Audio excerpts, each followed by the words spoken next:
How great was the damage the moment we consumers became able to buy a single song? What did it do to your business, and what did it do to the concept of an album, which musicians slave over as a told story? Well, it's really a more complicated than a simple. You can't affix the blame to downloading a single song. That used to be the way people bought records when I was a kid. We just bought singles. You know. What happened to the music business, I think, is a kind of a perfect storm of technology changing radically. The CD was no longer the way people heard music. They could put it on their iPods, and then they tended to listen on really small headphones, and that and the bandwidth that cut down the quality of sound. And when you cut down the quality of sound, you eliminate certain instruments, and therefore you eliminate certain musicians.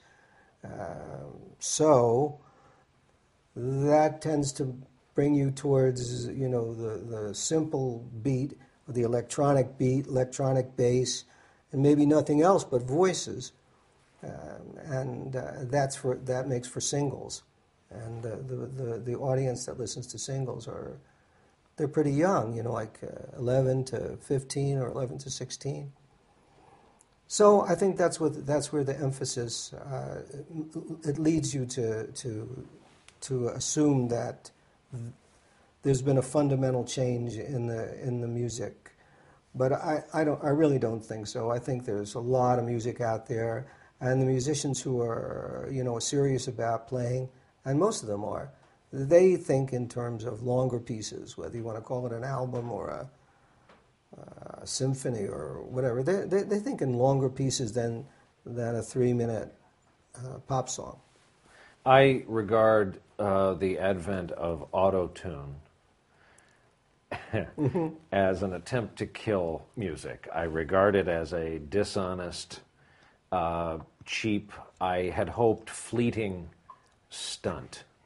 Then do you like photoshopped photos? Or yeah, I mean, that's color corrected, perfectly analogous.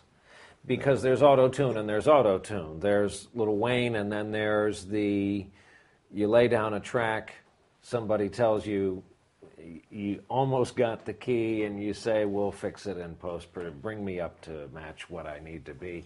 And that's the first time that happened, the genie was out of the bottle. But this recording you've made is kind of back to the future. It sounds like this room. This room sounds like a room, and it sounds like music recorded in a room. Well, there's that's so, because there's very little digital instrumentation, maybe none. It's all acoustic music, and that has its own quality. It's the quality that I like, but on the other hand, there's interesting music. There's interesting music that's made out of drum loops and electronic music too. It really becomes like, what kind of music do you like? So there's music for everybody. This is a particular type of music. It has a focus on lyrics and really good players, and it's sort of age appropriate. I mean, it's the music.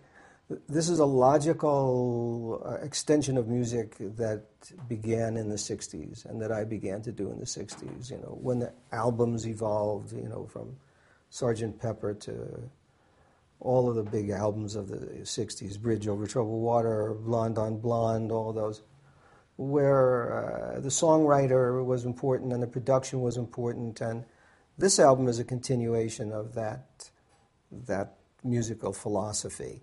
And I think if you do it in a way that's interesting enough, then it doesn't sound dated. It just sounds like a certain kind of music.